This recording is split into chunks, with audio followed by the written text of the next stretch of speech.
Yeah, welcome back. In this lesson, we are going to be addressing the question, can you divide by 0? Well, let's begin by looking into a very common problem, which is 0 divided by 0. There have been many proofs all over the place on how some people have solved this. Well, let's go into the method they use in solving this problem and see if there is any flaw in it. Well, some people would prove this by equating this to when you subtract two squares from each other and you divide by the same thing, s squared minus s squared. This is equal to 0. When you subtract this from this, is equal to 0, and here, so it holds true at this point. Well, at this point, you can go in two ways. When you go on and solve this, you can either factor s from the numerator here. When you factor s from the numerator here, then you have x minus x. And when you look at this, if you recall this property, when you are subtracting two squares like this, it will be equal to s minus x and multiplied by x plus x. You probably recall this property. So at this point, they go on and cancel out this part. Then this remain x, and divided by, you have 2x here. And this would be equal to x divided by x, right? This would be equal to 1 divided by 2, right? This cancel out. So this is what some people have done.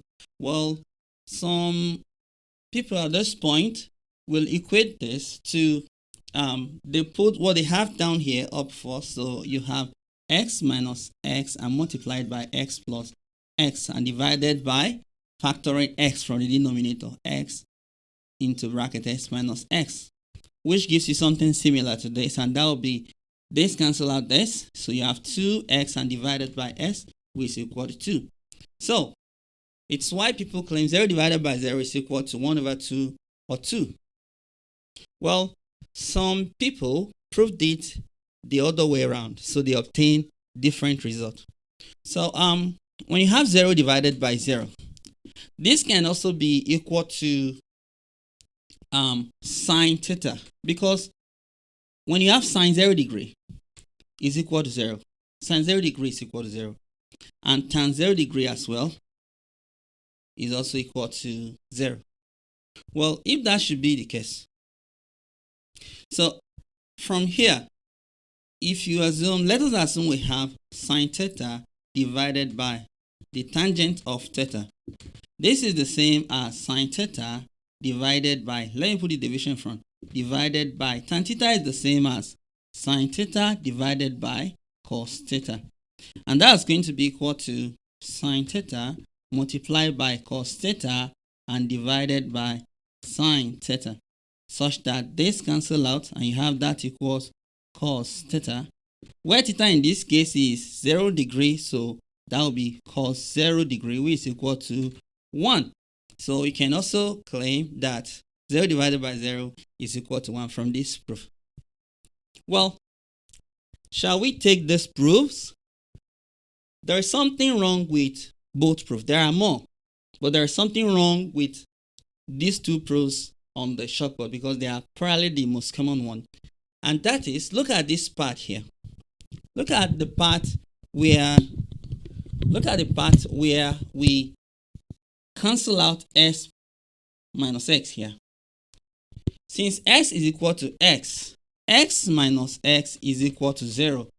So therefore, you have 0 here, and you have 0 down here as well. So what we did here is we cross out 0 and 0 at the numerator and at the denominator respectively. Well, that is unacceptable. At least it's not allowed in algebra. Well, if not for that, this would have been okay. Well, look at the second one here too. The same thing happens here. We cancel out 0 at the numerator and at the denominator. Well, what's wrong with this one? It's the same thing. Since sine 0 degree is equal to 0, therefore we are canceling out 0 at the numerator and at the denominator. So, and that is not allowed in algebra. So 0 is not cancelled out that way. Well, why don't we cancel out 0 that way? Well, if you allow it, let's see the reason why you cannot just cancel out 0 that way. We know that 1 divided by 0 is equal to 0, right? Well, when you have this statement, if this statement holds true, if we multiply both sides of this equation by 0, you're going to be having 0 and multiplied by 1 divided by 0 is equal to 0 and multiplied by 0. And you see, if this can cancel out this, therefore 1 will be equal to 0. So if you allow it, that you can cancel out 0 at the numerator and at the denominator when computing arithmetics like this, then that means 1 will be equal to 0. And if that should happen, do you know what would that mean? If you're having, let's say, x is equal to the product of 1 and itself. And if 1 is equal to 0, that means this can also be equal to 0 and multiplied by x, which will be equal to 0. So if 1 is equal to 0, this will simply mean whatever you have is equal to 0. Well, would you want that? So, well, actually, you did not invent something special. Instead, you invent something called the 0 ring. And the 0 ring is the statements that 0 divided by 0 is 0, 0 multiplied by 0 is 0, 0 plus 0 is 0, and 0 minus 0 is 0. And it just added 1 divided by 0 is 0. And the circle will go around and around, and I bet you don't want that. Well, therefore, what should be the right solution? That is why we say 0 divided by 0 is undefined. Now, why do we agree with this solution? Well, I don't want to use the word precalculus. So instead, let us try to solve this particular problem again. This time, let us solve it by numerical analysis, okay? So now let us go on and solve 1 divided by 0 by numerical analysis. Well, 1 divided by 0 can be approximately equal to, let us take a number close to 0, like 0.4. This number is very close to 0. What is 1 divided by 0.4? This is going to be 2.5. When you press your calculator. Also, let us try 1 divided by 0.3. This is going to be 3.333. Repeat. Also, when we try 1 divided by 0.2, this is going to be equal to 5. When we try 1 divided by 0.1 now, this is going to be equal to 10. Now go on and try 1 divided by 0.01, and this will be equal to 100. Try 1 divided by 0.001, and this will be equal to 1000. Now you will notice you get closer to 0. As you get closer here, the solution here gets bigger. Therefore, we can conclude that 1 divided by 0 diverge at infinity. Therefore, we know that as you get closer to 0, the solution you are going to obtain is going to get closer to infinity. It diverges.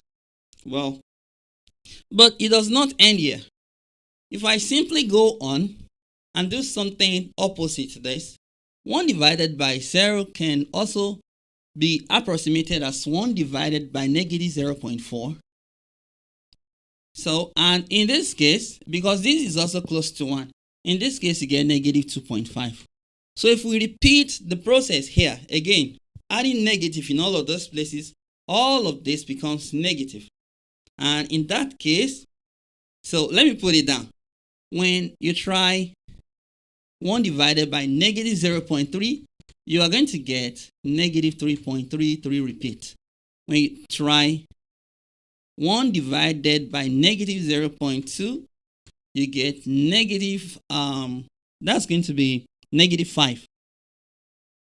If you try 1 divided by negative 0.1, you get negative 10, and so on and so forth. Therefore, you can also see that 1 divided by 0 also converge at negative infinity.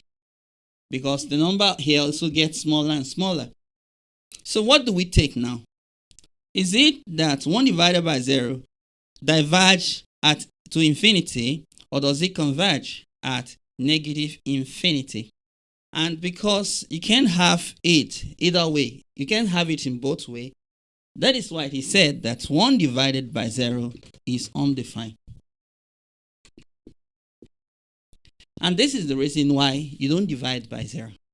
Thank you for stopping by. See you in the next one.